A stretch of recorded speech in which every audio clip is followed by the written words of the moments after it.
I've held on to that. Took a while, hasn't it? Yeah, year and a half. Yeah. Well, listen, before we hear more from our guests, let's get into our team news. It's the first place you can hear it. I can bring you our starting 11 right now.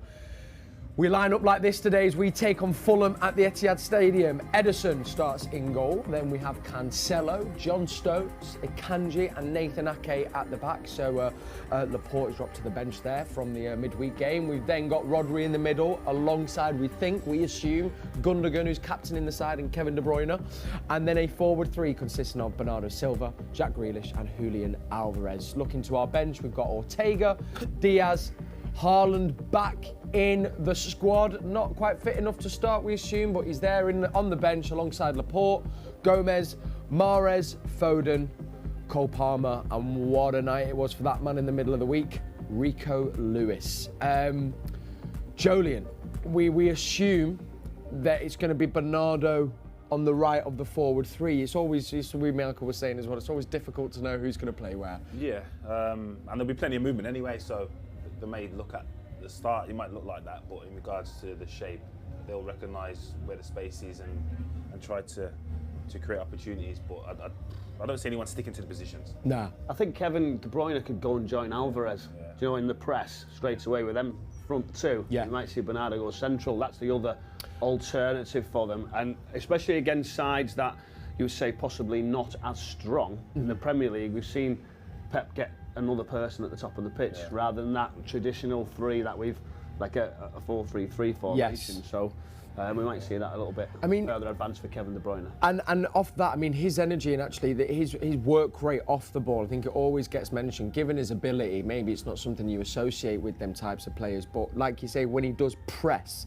he almost kind of instigates it, doesn't he? Oh yeah, definitely. I think you could see it a few times the other night, especially what was it, the third goal? Yeah. He won the ball back, he just forced the error, so it's a nightmare for defenders that when someone wants to close you down, and he's good at it as well, he's not just doing it willy-nilly. Yeah. He's doing it with I still think City don't get enough credit for how they press, Yeah. and how brave they are at the top of the pitch, right ultimate. Like you a centre-back, you wouldn't want that amount of press, because it's sort of go, well, we'll let you play over it, and then we'll go. I don't know what teams actually do try and play, like they're setting you up. It's not like it's a surprise now. It shouldn't be a surprise to anyone. Yeah. It should be like, well, just miss that press out and just go a bit more direct. And I wouldn't necessarily single him out, but you look at Cancelo, you go, you know what, let's target him. Let's go and put it against our winger and risk the ball that area, and then it's in midfield where trying to play out and you get caught, you're going to get punished. Just a quick question on the press, because I think, and pardon, this is going to sound very basic, but a press isn't just, whenever you've not got the ball, run at them and press. No.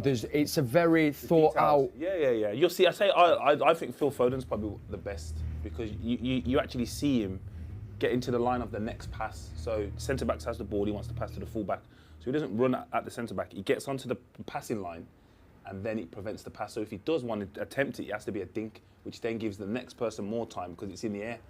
Okay. That's the kind of detail of it. It's like, well, where's his options? Get on the passing line, and then you'll see. I think they set somebody up as well. Yes. I often think there's one person, however a team's coming up here as well, especially here, they'll sort of say, let him have it, and we'll know his next pass will go there. So they almost encourage what they're good at. Yeah. So they're already ready for the next one for the trap. They're kind of two steps ahead of the team before they've done it. Yeah. That's where they're really forcing errors, and again, it has to be perfect.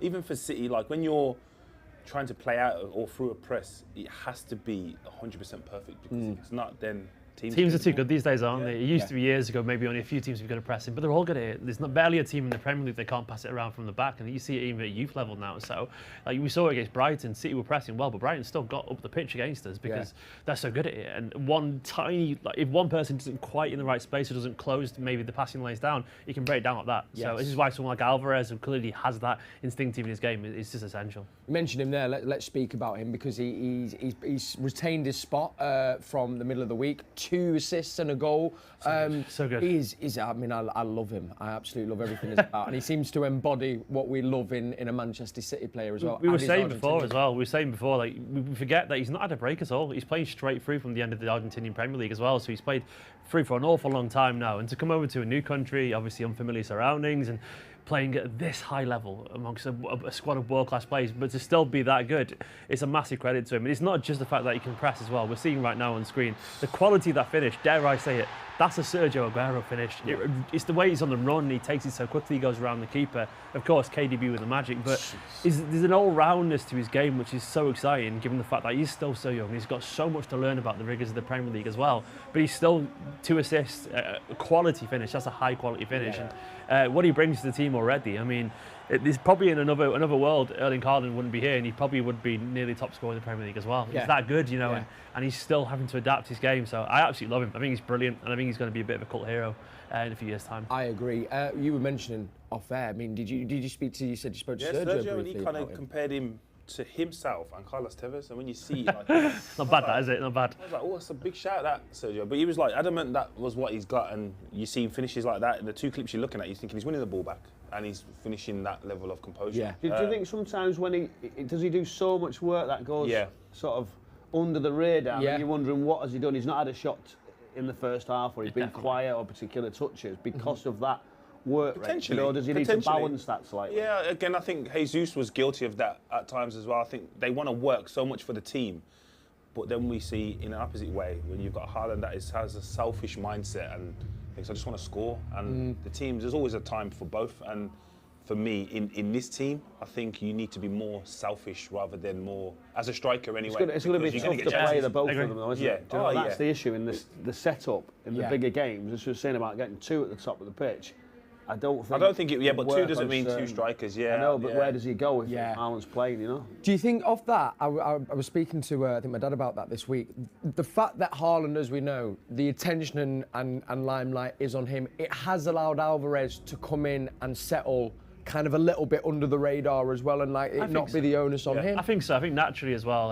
There's a good reason for him not to be playing as well. It's like no one's going to question Haaland playing. And at the same time, we know Pep does like to take a bit of time to adapt to his forwards. You know, take your mind back to when Bernardo came, Leroy came, even Mahrez. They sat on the bench quite a bit in the first half of the season, and they were much higher profile players than Julian is right now. You know, and they had to learn. And I think there's a natural buffer there. Haaland being there means, of course, he's going to be on the bench, and he probably needs it because of the football that he's played as well. There's so much over in Argentina, but he gets to sit and watch from a distance, and you can tell he's a bit of a student of the game, of how hard he works, and he seems like a bright, intelligent lad. So yeah, I think it definitely benefits him. I think it benefits City as well. Everyone really, that he doesn't have to. It's not on his shoulders basically. It's not on a 22-year-old's shoulders to come over and be the superstar straight away. Yeah, it's on the other 20, 21-year-old. But that's what I'm His saying. shoulders I are bet big, man. They're big shoulders. There are elements of him that thinks, no, I want to play. Yes. Like, them players like that, them strikers especially. They're only accepted for so long. Yeah. We've seen like similar with Jesus. you're It's putting like pressure on it. I'm back up to Sergio. I can accept that, and then all of a sudden it's not, and you're like, no, I want to play every week. And you want him to play every week.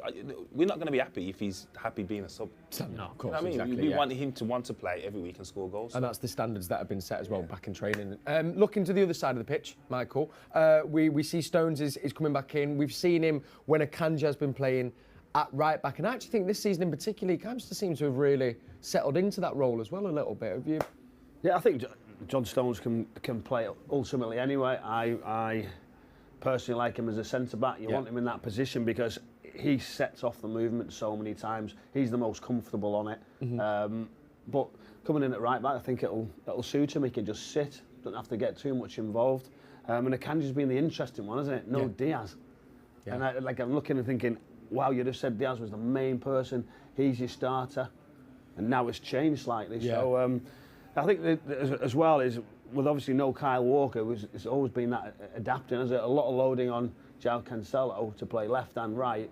And it's nice that obviously others can step in like Akanji and John Stones. Absolutely. I mean, Stephen, ask this to you, and it'd be great to get your comments on Nathan Ake. As we know, he spoke about himself very honestly last season, struggled with injuries, maybe didn't quite hit the form that he wanted to, but, you know, even from pre-season, he seems to kind of really solidified himself and settled into life at Manchester City. He's a quality footballer, and eventually, if you give quality players enough time and enough, exposure to the first team, the ideas, if you're as intelligent as Nathan Ake is, which obviously is a big thing for Guardiola, intelligent footballers, he loves them, he's going to adapt and be brilliant. And I think Ake, I'm happy for him, weirdly, really happy for him. Something about his progression at Man City, he kind of wanted him to get to this stage where everyone trusts him and everyone sees that the value, because there was a bit of criticism, not from Man City but from outside when he came, saying obviously Bournemouth got relegated and it was a high fee, but he's shown the quality that he's got, and I think it probably started last season, Atletico game, where he felt like he belonged maybe in the team, but this season he's probably been lucky not to play even more games because he started brilliantly, absolutely wonderfully, and it's just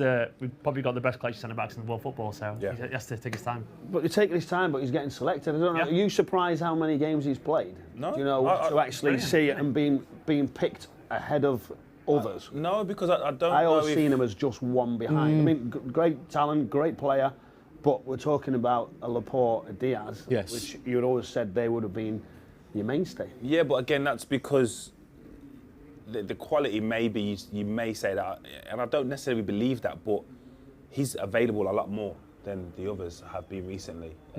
Like Laporte's obviously been injured. He played a lot last season with an injury, but then missed the start. But I think Ruben's kind of, again, lost his rhythm because of an injury, and it hasn't kind of got back to where he was. But like you said, then I think this is the strongest collective group of centre-backs I've ever seen in the Premier League history. Ridiculous. You can take both of them out, any partnership, and it's equally Well, as I'm strong. going to say which is your best then. Which Yeah. is your best team? Okay, I would pick you know, John Stones and Laporte. That would be my two. Yeah. I'd just like a left foot and a right foot. I think the balance. I think Stones, he's playing with a level of maturity that comes with being his age. And as a centre half, there's a period like 27, 28, 29. You just feel your body's at peak condition, like, and then your understanding of the game is peak as well. So Yes. I think With those two, I think you've got an out ball as well. Yeah. Do you know that diagonal pass when stepping in? I but think both ways, of them can yeah, I think do it diagonal more pass, than but the others, you know? Stones can travel with it, and Yeah. he will travel with it. So that's his outlet. And then we've seen when he first come, Emmeric's like passing is as good as anyone's. Yeah, you know what I yeah, mean? yeah. He could really do a lot of stuff. So. Yeah. You can make an argument then for a Kanji and Ake. Oh, yeah. On Yeah. Oh, no, I'm not saying I wouldn't. Yeah. No, you're right. He's crazy though. Yeah. He's genuinely blessed. I mean, honestly, Pep can put any number of centre backs out there, and as a City fan, I'm just like, sure. I think that's the Do what you hardest, want. Never hardest selection. Yeah. is Is that. this centre back? Yeah, it's mad to say, really. Because I think isn't it? I think he knows everyone else. I think he would, if it was a final tomorrow, he knows who's going to play. They're all a good He age knows as who's well, going to play aren't on the they? wing. I mean, they're all good I don't age. think he knows who plays at the back. Nah.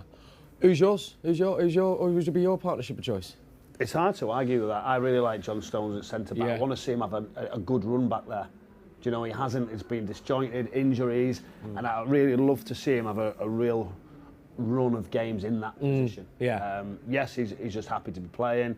He'll play anywhere for you. He'll go and play and hold in midfield. Yeah. Stones, like, fantastic. He's that comfortable on the ball. So I think that is a great combination, but it's a shame that he can't get more minutes in that position at this moment in time for me.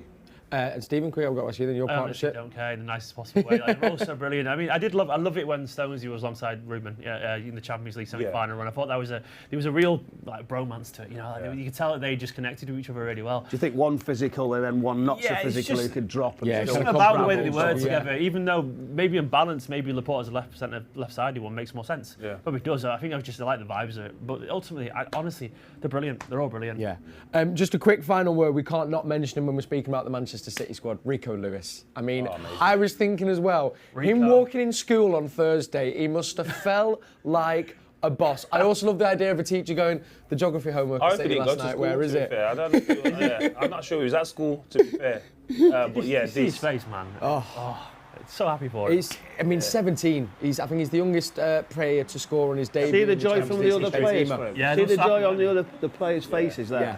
Phil Foden, Cole Palmer, etc. I mean, as a young boy growing up to go and do that is like a turning point. But he won't just stop there, will he? No. No. Well, But he's I'm been saying it's Close to Pep as well, by the way. The quotes afterwards, he said he's so intelligent, and every time he tells him anything, he remembers it straight away. You could see though. You And could see it, yeah. the transition in the first half, second half. He was asked to play inside, and you could see him like pointing to players, and I'm like, okay, you obviously understand. And in the second half, he was asked to stay wider when he got his opportunity. I'm like, you must have a high IQ Yeah. to just understand that and just be able to grasp it, and then within a game, like he's not like it took him 2 weeks or there's two separate games. Like one half you're doing minutes, that, second half you're doing that, and you're doing it being able exactly. to adapt. Yeah. Yeah, I that's think it it. says a lot There of was Pep some- as well, doesn't it? Yeah. Pep obviously trusted massively to step into midfield and be 17 years old, and Pep to trust you at the heart of what makes a Guardiola team tick. That is a massive, I think it was a massive perfect delivery. game, though, wasn't it? Do you know, for They were a good actually team, though, to still. give him, Good I players think there. it was a Rakitic, good game to Tellez, test it. Isco. A lot of But qualities there. pressure-wise, Oh, you know, pressure-wise, I felt yeah. like it was, Yes. it was a good time to give him that. Yeah. that There was I was reading as well, just a quick, great little article on him, because what I think is he's not Foden, as we know, was like the crown jewel of the academy, but I think there was always been this about Rico Lewis. He's captained every side since he was 8, and then interestingly as well, they were saying even because he's only 17, but actually his physicality. The attribute, because his dad was a 2-time British Thai boxing champion, and saying that he's actually almost strong and solid in his tackles, so he can compete with the men as well, which is obviously. Yeah, I'm sure he's a bit like you, Kel, isn't it? Do you know what I mean, Rowney? I did think the other day, I was like, that's like a young Kel Spellman. Yeah, well, that's what they were ringing around the academy, I heard. But no, we just want to say a massive congratulations to Rico Lewis, and of course the academy as well, because I think there was 4 Manchester City academy players, if you include Rekik on the City fan as well, from Radcliffe. Yeah. And his family, like, he scored the goal and it's all that, but he's been in the system since he's 8. That's like 5 times a week. Yeah. His family have probably had to bring. Home, isn't it?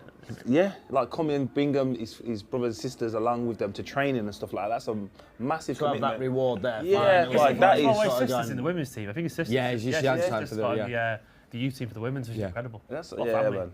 Go on the Lewises. We have to give a very special shout and a massive congratulations to one of our other CFG clubs, Yokohama. They have won the J League. So massive congratulations, another City Football Group team topping the league. And it went right down to a nail-biting final day. It was in their hands and they did the business. So from everyone here at Manchester City, massive congratulations to Yokohama with winning the league over there. All right, now Fulham are today's opponents. Let me bring you their starting 11. And we're going to begin with big news, because no Mitrovic in the Fulham lineup today. We have Leno in net, Tete, Reed, Wilson and Ream, who captains the side. Then we've got Pereira, Willian, Palhinha, Vinicius, Diop and Robinson. And then as we turn to the bench, we've got Rodak, Kozawa, Adrabayo, of course, a name that will be infamous among all Manchester City fans, Duffy, Kearney, James, Onoma, Mbabu and Harris. Julian, we're going to start with the man that Pep has been singling out all week, and as we know, has been in incredible form for Fulham. How big of a loss today is it not having Mitrovic in the team? Because there's not going to be many times they're going to have sustained pressure or possession in our halves to utilise all the players. So there's times when they just need to go long to be able to have some good ball retention and be reliable. And Mitrovic is arguably the best in the Premier League at that. We've seen it obviously numerous years, and especially this season. So to not have that, it's going to be more of down the sides and stuff like that. So they're limited things. Your team doesn't get up the field with that. We've seen it last week with Leicester. Leicester weren't able to get out with Jamie Vardy. It was like, I need someone to hold it up. To let the team come up. Yeah, allow the team to get up. So he's huge for them. How do you think that's going to change then Fulham's approach? Obviously, we know, I think Pereira, I've got a great stat here. He's created 34 chances. That's second only to Kevin De Bruyne in the league. So a hell of a talent there. What will they do you think, to tweak not having Mitrovic in the team? I don't think they'll change too much of the style. I think they are like a 4-2-3-1. I think they've generally had this way of playing for such a long period of time. Very relaxed, comfortable on it. Palhinha in the middle. Reed is excellent at this moment in time. His forward runs, he gets in behind. He sort of does like that sort of Kevin De Bruyne run inside sort of centre back and left full back quite a lot. And then they deliver balls in, and that's where Mitrovic is really key. Any balls towards that back post, I don't care who you are, it's so difficult to mark him, so strong. And when you know you can put that ball in those situations, then it's comfortable. So they made a change as well at full back, Tete coming in. So it's how they play here. Are they going to be brave enough? Palhinha, can he get on the ball and try and dictate things? But that'll be tough for them. We know that. It might end up as a 4-5-1. It might be everyone coming right back as City force them into different situations. But it's a free hit for them. They've been so impressive and got points on the board that they'll come here and just think, well, let's have a go. Yes, and so looking at Fulham's record, they're doing really well in the Premier League this season, aren't they, Steve? 7th, it's incredible. You know, obviously they would have been, in a lot of people's eyes, a team likely to go back down again, or at least fighting relegation. But the football they play and the bravery, the quality as well, it's been really, really impressive. I mean, they started, obviously it was early against Liverpool where they showed a little bit of form, and I think people might be thinking there's a new team bounce or whatever, but they've carried on. There's a bravery and there's quality of the football that absolutely deserves where they are. And honestly, I didn't realise they were as high as they were until the start of this day. I was like 7th. I thought they were around 10th, 11th, something like that. It's incredible. It's absolutely incredible, and it's probably deserved. And I kind of hope for them that they carry on as well. Just not today, if that's all right, you know. I mean, have you surprised to both of you with how well they've done so far this season? The position, But not the performances, because I remember the game, was it last season we played them in FA Cup? I know it was 4-1. Yeah. They went 1-0 up and they were really good. Like, they weren't just coming here to sit back and just... Carvalho won it, actually. Yeah. So in regards yeah. to how they play, I'm not surprised because I've seen it. But yeah, the position in the table, I wouldn't have predicted 7th like at the start of the season, said, oh, by the time the World Cup comes around, they're there. So credit to them. I think they've got a settled squad. They've brought players in, but they brought, obviously, this time Not around. too many changes. They were a bit late on recruitment. I thought they could have possibly got a couple more. And the later ones were the more experienced, which makes sense. Yeah, William then was it's a great different, you know what I mean? acquisition, Like, I wasn't sure about that one. Yeah, Really? Yeah, No, I really wasn't sure, and I was thinking, can he perform when the team's not going so well? He was iffy at Arsenal, And that was where I'm thinking, I wasn't so sure, but because they've gone well, and they've had the ball and they've got points, I think it's perfect, and it suited him and being able to get on and be dangerous in the wider areas. But that'll be interesting how his role is today. And where he goes, whether it'll be on that left-hand side against the John Stones. Yeah, absolutely. You can see there the lads are making their way out the tunnel to come warm up on the pitch behind us. So we're live from the Etihad Stadium. Thank you for joining. If you've just tuned in, starting 11 on the screen below. Also, we can probably pop up a little WhatsApp number, which is how you can get involved with the show.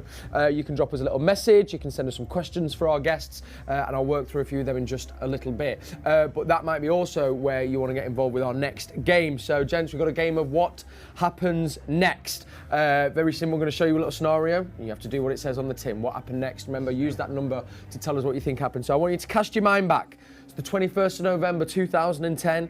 We played Fulham at Craven Cottage. We won 4-1. Tevez scored twice. Yaya was also on the score sheet and Pablo Zabaleta. But where did the ball go next?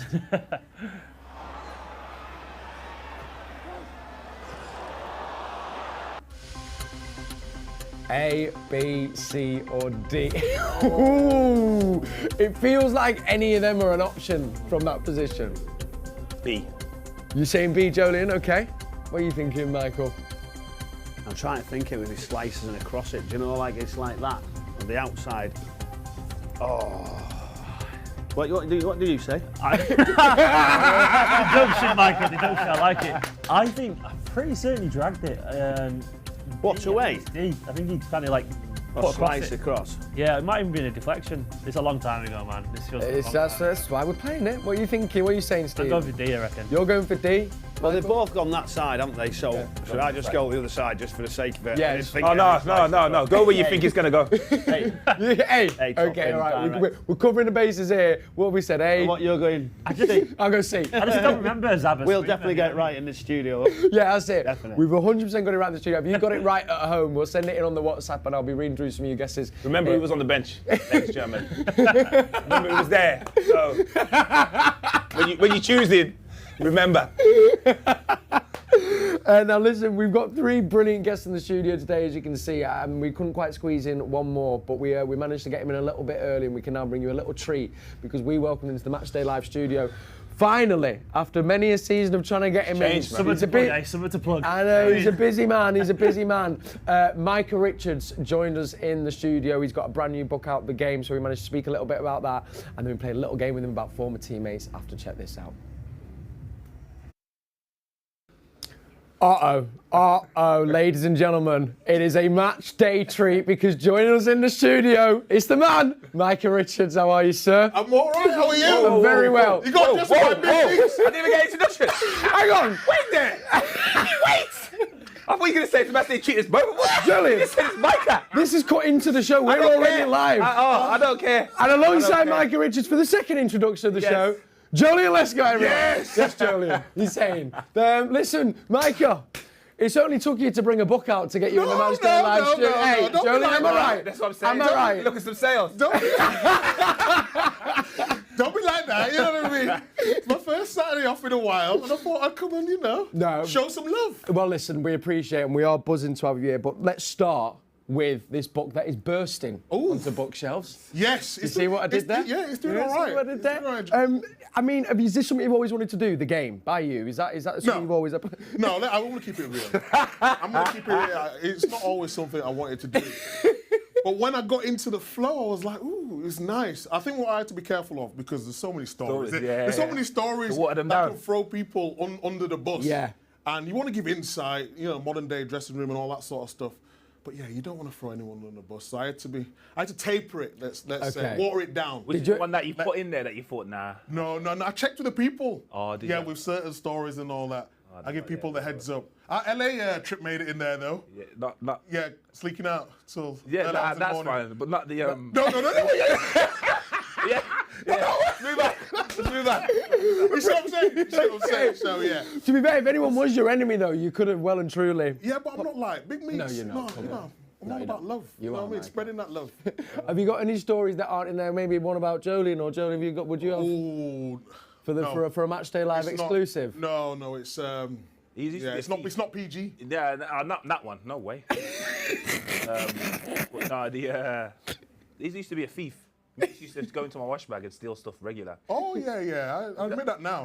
No, but I knew he was doing it anyway. What about when Nadim? Well, Nadim had the padlock on his locker and Vinny as well. Yeah. Yeah, Vinny was a ball. You know what I mean? It's like the granddad of the team. wasn't he? Yeah. Vinny was the enforcer of these fines. Yes. Vinny was that here snitching on, man. I know. Yeah. That's what I was. Yeah, remember you talking about the fines? Yeah, because was it you that would have to? That's what I mean. Yeah, I wasn't playing. I was just a mug. I was just a cheerleader in the dressing room. So he wanted to keep me involved. So basically, I look after the fines. So he would look at me and be like, "Mix, did you get?" I'm like, "No, I didn't get it. You get it, Vinny." You know?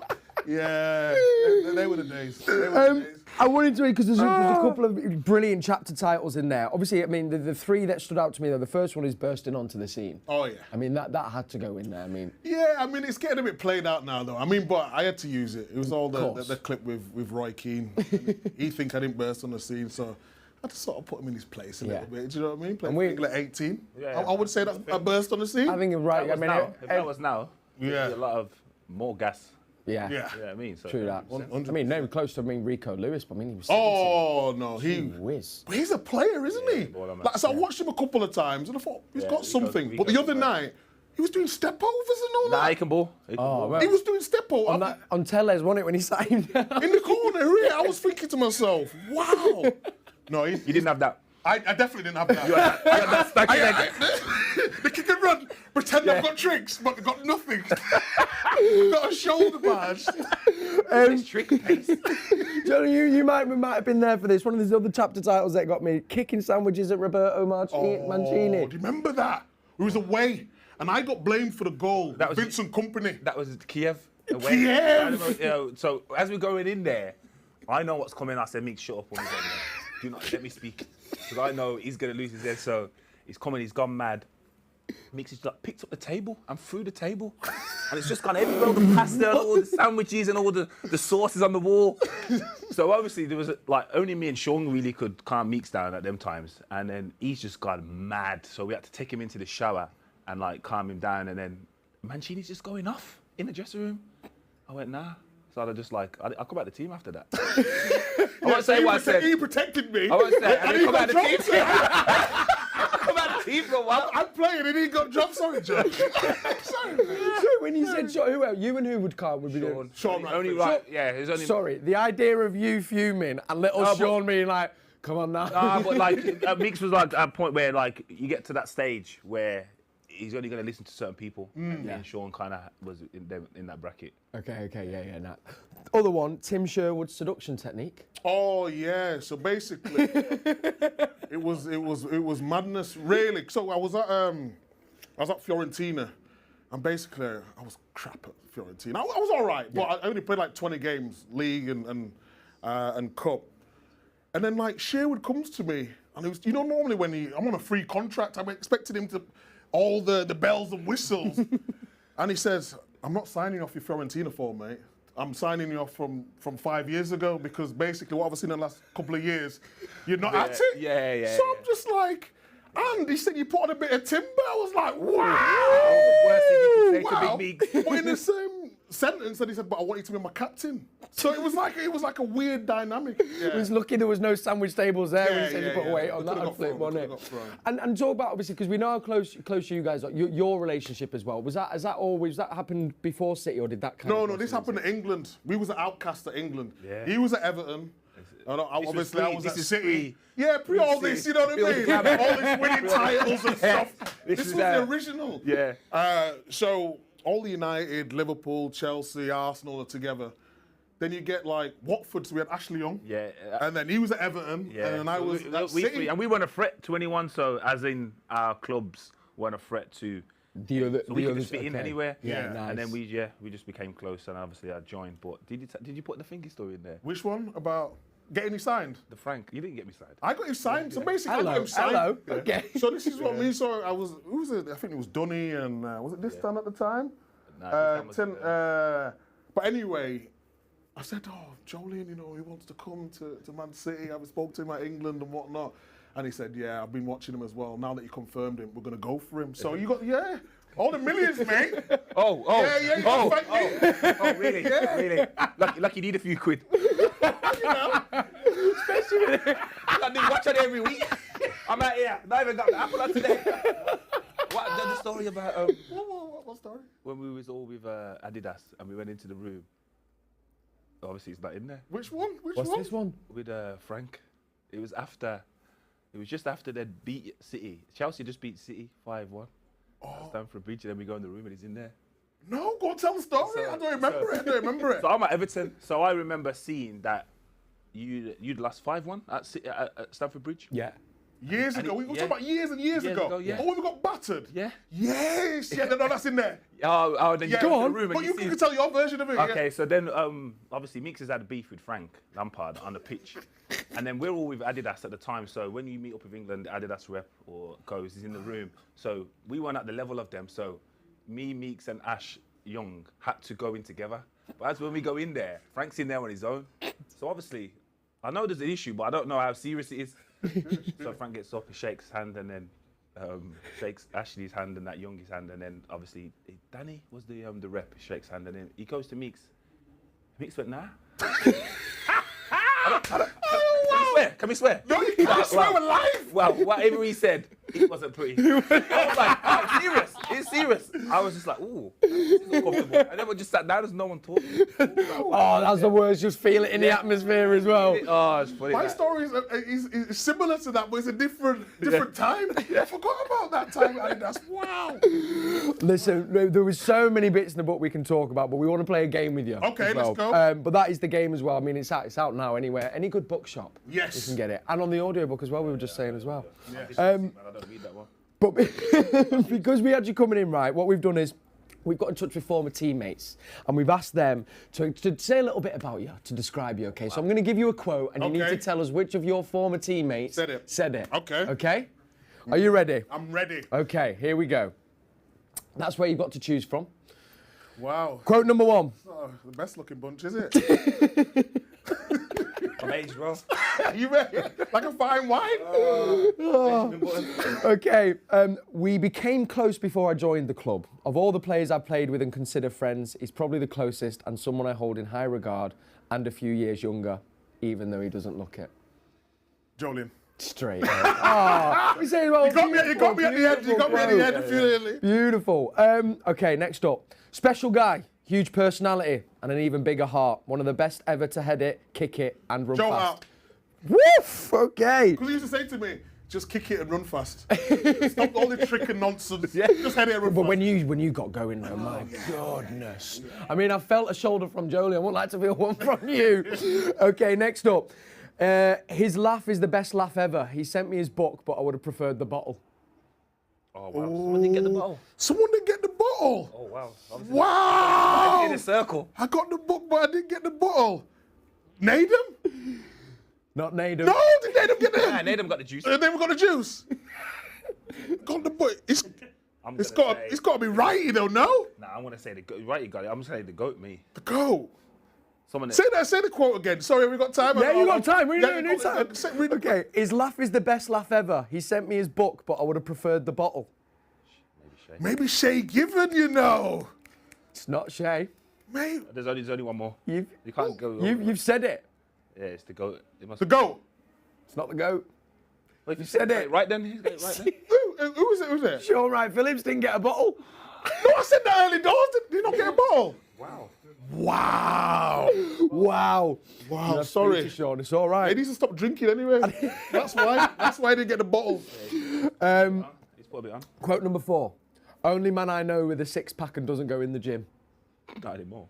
Wow, that's not the same. I'm going gym twice a day now, and it's still not there. Stephen Ireland. It's not Stephen Ireland. Naden.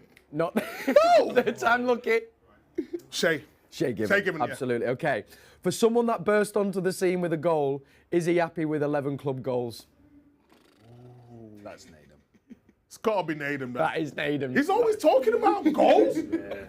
Honestly, shut your mouth, How many Naden. did he have as well? Do you know what I mean? No, less than me. Yeah. Definitely less than me. And I scored better goals than him. Okay, we got 3 more. He can't write. He's very apasu.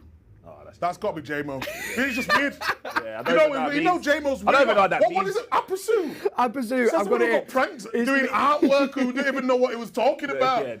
Yeah, That is one of the best clips I've ever seen. Talking about artwork. Oh yes, I can see in the texture of the. No, J-Mo, mate. Leave it home. That is honestly, that's leave one it, of the best leave it, clips. J-Mo. Okay, when I got into Man City's first team, I bought a house and he came to visit and chill Stephen out. Ireland.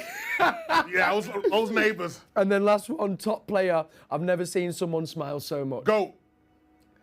I mean, Michael no. Brown. Brownie, sorry. Michael Brown, So there where's you the goats go. One? Where's the goats one? We've was got that one just more. an We got. extra? Oh, sorry. He brings a positive energy and vibe, and you can't help but be engulfed by the happiness. It's got to be the goat, the innit? goats. The goat, man. Only It's one. got to be There the you goat. go. Tell you what, you did it well. I did all right, yeah. Some of the comments threw me off, but You got there. Micah, it's an absolute pleasure, man. Thanks for joining us. thank And you. Congrats with the book as well. Thank you very You're much. welcome anytime. I'll be back. Don't worry. I'll be back. Well, on the next book, is it? Yeah.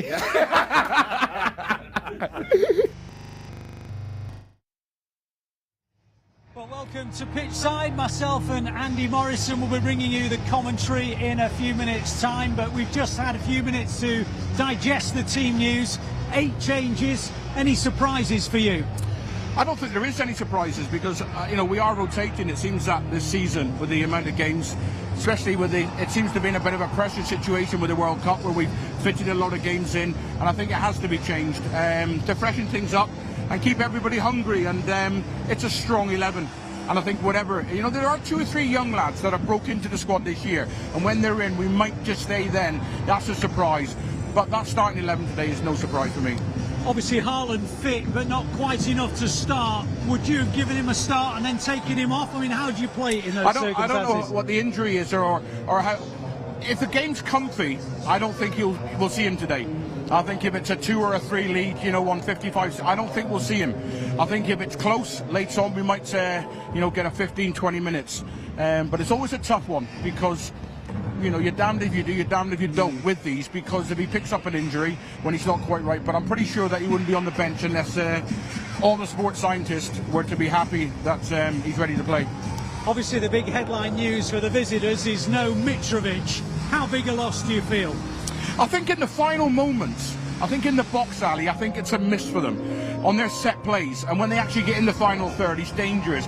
But I see it as an advantage to Fulham and for the manager, because I think underneath everything, I do believe the manager will think, am I going to get 11, 12k out of Mitrovic today? Because that's what you need. You almost need to be doing 2 jobs as a player in the opposition when you come to the Etihad, and you're not going to get that from him. So out of possession, he'll be redundant. They'll have somebody now who will be able to cover ground, stop passing lines, and be able to compress the play. So I think it'll be slightly different, and I don't think he'll be hugely disappointed. Although, like I said, in them key moments when the ball was in the box, he is, he's right up there at the moment, as one of the best strikers in the Premier League. Interesting thoughts, Andy. And while we're talking about strikers, of course, it's another opportunity, therefore, for Julian Alvarez. 2 assists and a goal on Wednesday will have done his confidence no harm. How have you assessed the way he started his City career? Well, I think he goes under the radar a touch. We spoke about that earlier on. If you've made 6 starts for Manchester City and you've scored 5 goals, then you're going to be happy with that. The fact is you've got something very, very special who's come in. So you're kind of like under the radar a little bit. But when he came in with the record he had last season and the pedigree and the potential, we knew we had a special player. And I still think there's so much development.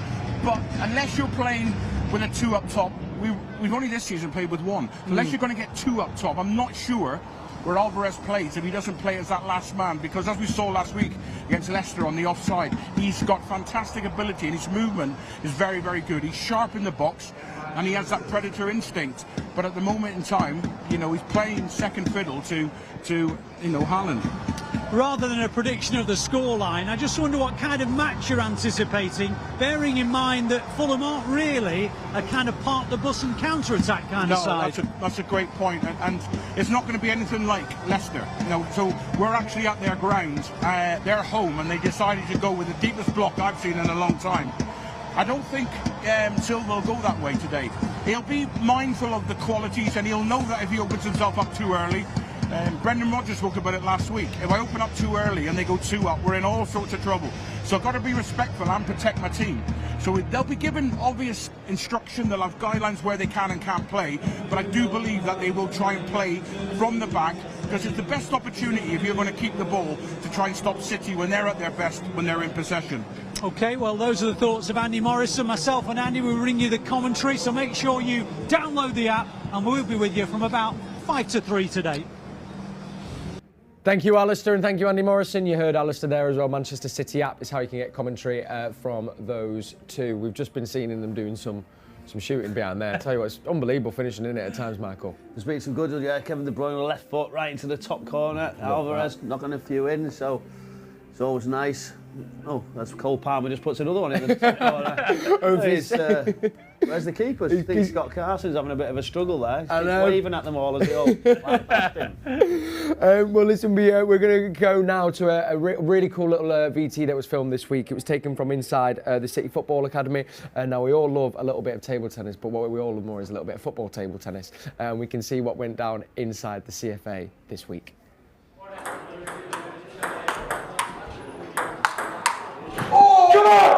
Come on, you watch it. You watch it. You watch that. No, I didn't. I defy gravity. Incredible. You didn't see me. 10-10. Let. No. What leg? I said before. What leg? So what? It's not dead. No, what leg? I said. It's not dead. No, I said before. So what? But it's not dead. But I said before. So okay, but it's not dead. It's not dead. No. We have to go here. We gotta go here. It's not dead. 4-1. 4. Like this. 4. You have the video. Now, post it, please. This is what the people has to realize. That today I'm the king. So post it today. Today, Rodri's the table tennis. Good standard. Yeah, it was a good standard. We were showing that though because I wanted to ask you guys, rivalries with teammates. Was that, I mean, it was... Real. Yeah. They're real. Especially when you feel you are the best at something. Like We just watched him and Micah. 10 minutes was yeah, that's a real thing. Like FIFA, that was when I was at my worst. Really? Yeah. I believed I was that guy at FIFA, and I was, to be honest. Yeah.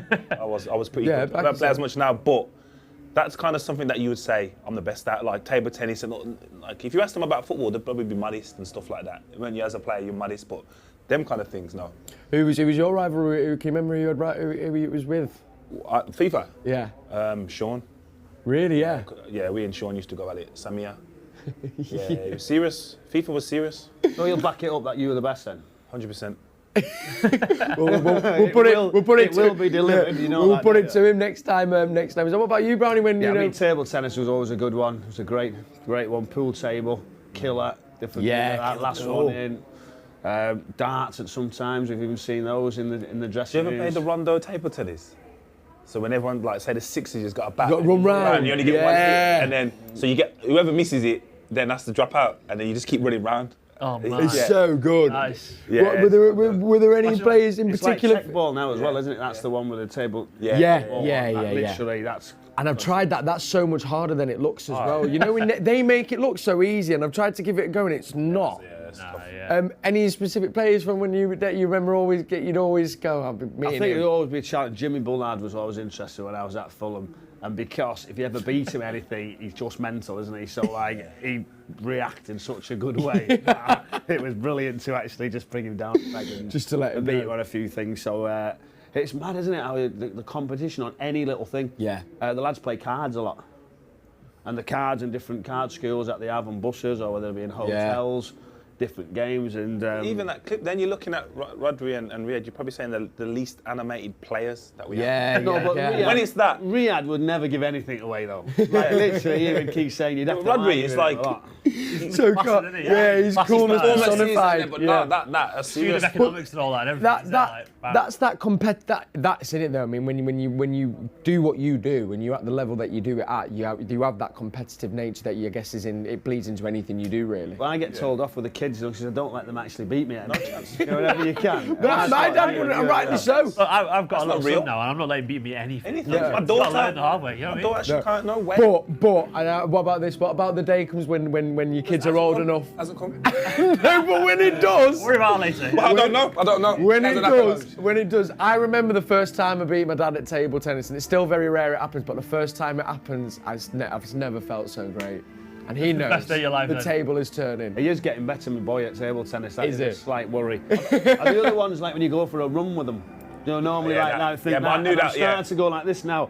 I'm struggling a bit. He's quicker than me. Is he? Yeah, but I knew that was coming anyway. Well, that wasn't my thing. You can let that one go. Yeah, it's the one that you think you're the best at. Yeah. So like, I know I'm stronger than him. So when that day comes, Obviously, he's a kid. Nah. My dad, I was stronger than my dad at 18. Okay, fair. See what I mean? So he thinks he's not. Okay. He thinks he's nah, mate. How old's your lad? He's 18. Oh. 7. 7, yeah. 4. He's only 4. 24. Yeah. Not bench pressing that well. Now listen, we just want to take a moment because we've got a very special guest today at Manchester City Football Club in the form of Guido de Bruyne. Now that's a name you might know because he's from the Belgian Supporters Club for Manchester City and was sadly the fan that was attacked while we were over there. But he's a special guest today at the club, and Natalie was down pitch side with him earlier to speak to him and see how he's been getting on. Good evening, good afternoon, good afternoon, ladies and gentlemen, and welcome to the Etihad Stadium, the home of the Premier League champions. Now, we are joined today by a very, very special guest. We're so thrilled that he is here, and I know that you are all going to give him a really, really warm welcome today. So, as many of you know, Guido suffered an attack on his way home from a Champions League match last year. Since then, he has taken a break from attending matches while he was recovering. So we are so thrilled that he is all well, he's all great, and he is here today in the Etihad Stadium with his family. Ladies and gentlemen, please give it up for Guido de Bruyne.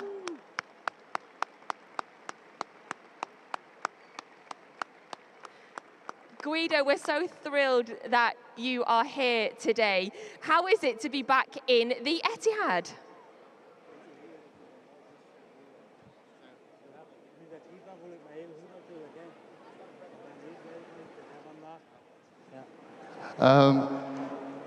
He was a bit nervous before going to the game because the last couple of months he was watching all games at home at television. So he had stress to come here today, but once he came into the stadium, all the stress got away, and he feels so great and so grateful to City and to all the fans for their support. And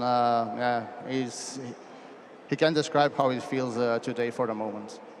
Fantastic. Well, it's absolutely amazing to have you. You saw the players in the background a couple of moments ago. I know all of them have been wishing you a speedy recovery. What are you thinking of today's game, Guido? Are we going to get them 3 points for you while you're back?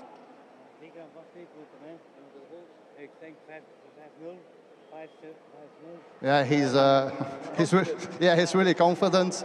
So definitely a win with a 2 or 3 goal margin. And of course, your grandchildren, 3 of them, are mascots today. How amazing is that for you and your family to know that you're going to be watching them walk out with the players?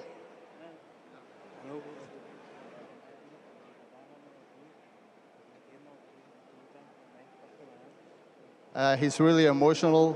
He really has lots of emotions that are coming back and that are going to be released. And he's so grateful to see his grandchildren, that he still can see his grandchildren on that mascot experience. He really can't describe how it feels for the moment. Well, we're so glad to see you back, and your fellow countryman Kevin De Bruyne will be starting today. Does Guido think he'll get him a goal today? Yeah, 2 free kicks, 2 assists, and a field goal. Is that all? There's not much expectation on Kevin. Well, listen, Guido, it's absolutely amazing to see you back. Hopefully, we're going to see you here a lot more in the future. If everybody can put your hands together to a very brave gentleman. Oh, one more. Everybody for a search for me. Yeah. Big thanks to everybody. You are very welcome, Guido. Everybody, round of applause, please, for Guido De Paul. Okay, if you are on the massive thank you concourses. to Natalie there, and of course, so great to see Guido De Paul here at the Manchester City Stadium, and so great to see him make a recovery as well. Gents, today is absolutely flown. We've got a few minutes before we hand over to Alistair Mann and Andy Morrison on commentary. If you've sent in WhatsApps, we've had a jam-packed show, so I'll try and get some maybe at half-time or full-time. Remember, we'll be back for that. But yeah, final thoughts. Julian, how can you see it playing out, and can I get a score prediction? Yeah, I'm going to go big here. I see this comfortable 4-0. Go on, Julian. 4-0. Michael Brown? Mine's a 4 as well. You gave it before earlier. I've already give it over at City Square, so 4-1. 4-1, okay. Just thought whether, they might get a little one. 8 something. I'd take 4 goals right now, wouldn't you? I'd love that.